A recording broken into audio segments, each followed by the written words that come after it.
Good day. This is a continuation of examination of your wireless access router. And once you have the model number and hardware version number, you want to run to the website and insert that information into a Google search or favorite search engine. And you'll notice that as you type Linksys E2500 firmware, other options come up. There's a manual, there's a firmware, a default password. So when you reset this thing in order to be able to update the firmware or to improve security features, basically you have to have access to that device, and there is a default password that's common for this. We're going to basically take a quick look at this. So the default password is admin. There is no username. That's for the 2500. So that's important information to understand. We're going to go ahead and type in Linksys E2500, and this time we'll select firmware. And this is the Linksys official support site. You're going to see that there are other sites that offer downloads, only accept the original manufacturer. So as you hover over a link in Google, make sure that down here underneath it shows linksys.com and not some other weird URL. So we're going to take a look at the available firmware downloads, and you'll notice here they have different hardware versions. We identified version 3 for this model, so we're going to expand this option. And you'll notice that the latest firmware that was provided was built to version 3.0.05, and you can download that. You can basically download that that software. So that's what we're going to do. That's what we'll do. We'll download the firmware in case we need it. And then that way we have access to it. Again, this is hardware version 3. You want to avoid downloading other hardware version firmware. If you ever load the wrong version of the hardware, it can ruin your wireless access point. It's also good to have the manual. So if you jump back here and you'd like to know information about the user guide and the manual, that's often helpful to have as a PDF. Sometimes you'll see access to screens, additional information that's not obvious from the home menu. It usually takes a minute or so to download this firmware, even with a slow or challenged internet connection, so this is well worth doing. You'll notice it's a .bin file, so that's something that we'd put on a thumb drive, or we'd put it in a directory where there's easy access. Your download folder is fine, or you can set up a temp folder on your C drive. And our download is complete. We're going to also download the user guide, and so here you see the revision number for the web interface, and that's going to be helpful when we access wireless access router to get into the administrative features across the web. So how do you know how to connect to your wireless router? That's actually pretty simple. You're going to enter the gateway address for your wireless connection to that router right here in the address line of your browser, and then a prompt will appear for you to enter the password. So when a wireless access router, and there's our user guide, I'm going to click the download option, and I'll accept, let's see, in downloads we'll just put this in as the, that's going to download our user guide as a PDF, but basically you're going to punch in the gateway address here in your where you'd normally have your URL. To determine your gateway address, you're going to simply click on your Start menu, and then type CMD, and then open a command prompt and type in ipconfig. Basically the connection for wireless, it will show your default gateway. This is the address you're going to put in the address bar of your browser. In this case 192.168.1.1. Then you'll hit enter and you'll see the prompt. We're going to pause that now so you can see.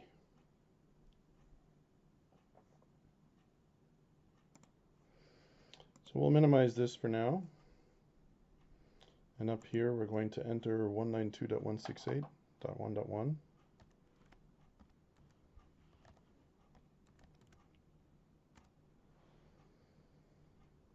And here you see the opening screen after I've used the default reset button.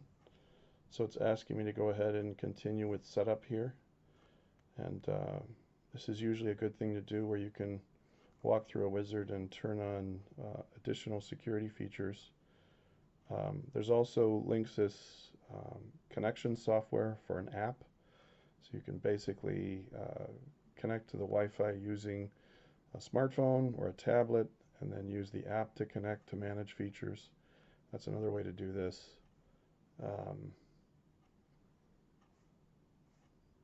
I'm going to go ahead and fast forward through the default setup here so that we can get in and walk through each of the features directly. So this is the default screen that you would normally see. Remember that the website said there is no username, but the password is simply admin. And here we're on the basic screen. It says using this advanced utility to change your router settings could disable your network. It's just warning you that if you make changes, you can disconnect or disable your home wireless network. At this point, I would tell you that you're always better off going in here and setting up things and trying out different options, because you can always go back to the reset button and return everything to default. Basically making one set of changes at a time, saving, restarting the router, and seeing how your performance is. The key to this is, once again, making one change at a time and then seeing what happens with your connectivity. If you get to that one setting that's problematic, right after you change that one setting and then restart and you can't work anymore, you'll remember exactly where to avoid an option. I'm going to click Do Not Show This again, and here's the automatic, here's the screen that you see when you come into the opening window for the Linksys. What we want to do is check to see if our firmware is current. So we're actually going to go to Administration. We'll come back to this basic setup screen and the wireless screen and the security screen and all the other after we check firmware. So as we go to the administration menu here, you'll notice there's a set of other menus down below. You can change the router password. This is strongly recommended. One thing you want to do is change from the default password to something that you can remember easily enough. It's different, that has nothing to do with you personally. So when somebody goes out on the internet and they look up your profile on Facebook, they're going to try the names of your favorite pets, your birthdays, all the specific information about you. This is how hackers get in here. You'll notice that remote management is disabled by default. That's a good thing to leave in place. I'm going to enable HTTPS, however, so that when I connect to the wireless access point using my wireless card, as I enter the password, it's going to be encrypted. That's one change I want to make before I change that password. It's okay to do that at the same time. So as the new password is saved, It's going to come up and then protect the connection when I enter the new password. I'm going to go ahead and save this setting. And it says the settings have been successfully saved, and we continue. And now we need to enter the new password. If you screwed up the entry of the new password, you can always hit the reset button and start over again. I'm coming in on the Administration tab again under the Firmware Upgrade menu, and here's where you see you can choose a file and then upgrade the firmware. We want to know what the firmware version is, and sometimes that's not on the same firmware option. So if you run to the management screen, I see nothing there about the firmware version. If I go to the setup, I scroll down, I don't see anything about the firmware version. Here's the firmware version. It's 3.0.0. We know that it's been updated since then, so we're going to go back to Administration. And we'd also see the firmware version a little more plainly if we went to Status. In this case, you'll see the firmware version build here from 2013, so that's quite a bit out of date. That's the Internet MAC address that matches what's on the bottom. What we're going to do is go back to Administration and then select Firmware Upgrade, and then choose a file from our Downloads folder. There's our bin folder. We're going to open this. It shows the file name here. I'm going to click Start Upgrade, and it's very important that during this process that the power isn't disrupted. It's another reason for putting a UPS on here. You want to make sure that this completes. If it gets halfway through and the power is interrupted, it's just like installing the wrong hardware version of firmware. You can brick the device and then it's ruined. You have to go out and buy a new one. But in any case, this only takes a few seconds. Then you'll notice the firmware version will change.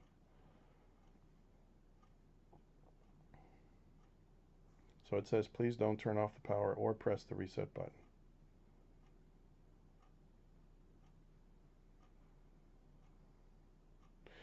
This is a similar process on other routers, Netgear, D-Link, TP-Link. There's a whole variety of brands and models. The menus are going to appear in a different order. The firmware update process may work a little differently, but essentially you want to verify the firmware version and then the latest one, and then update this. And this is one way that you improve the security in your home. We want to take a screenshot of this firmware version 3 and then show the new one. So it says reboot is in progress. It may take up to 60 seconds.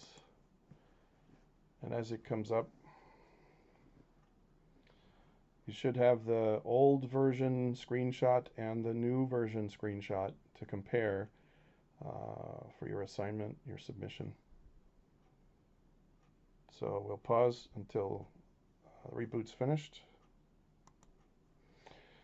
In the process of the reboot, you may see a screen that looks like this, and it says something like, I'm sorry, we can't open the page. It no longer exists. Don't panic. Just remember, this is rebooting, and what was on the screen before is no longer connected as it restarts. So all you're going to do is come up here and then enter the IP address again.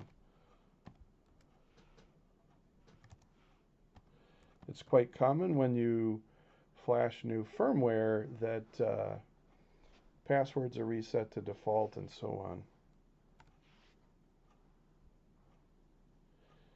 And here you see there's an access router. Let's see if the new password works. Might have been stored in memory even though the firmware was updated.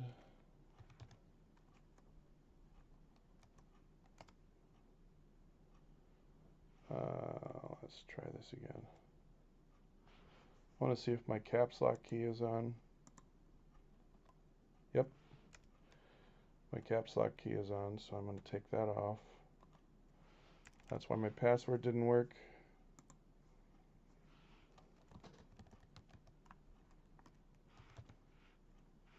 These are things that just happen when you're when you're doing things that make things nervous. The new password did not work, so I'm going to default to the original password,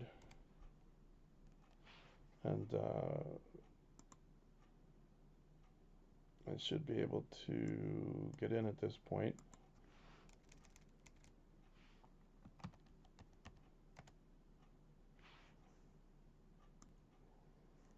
So one reason the password wasn't working, when the wireless access point rebooted, my laptop connected to another Wi-Fi source. Sometimes I use my smartphone as a hotspot, and so I was trying to enter the connection option from another wireless service, and that's why the password wasn't working. As long as I'm connected to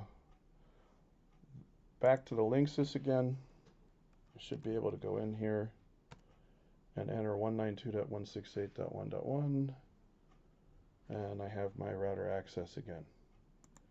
So usually hiccups like this happen along the way, and it's no reason to panic. Basically just troubleshoot your Wi-Fi connection, make sure you're still connected to the Linksys. That's usually the case. I'm going to go ahead and click login.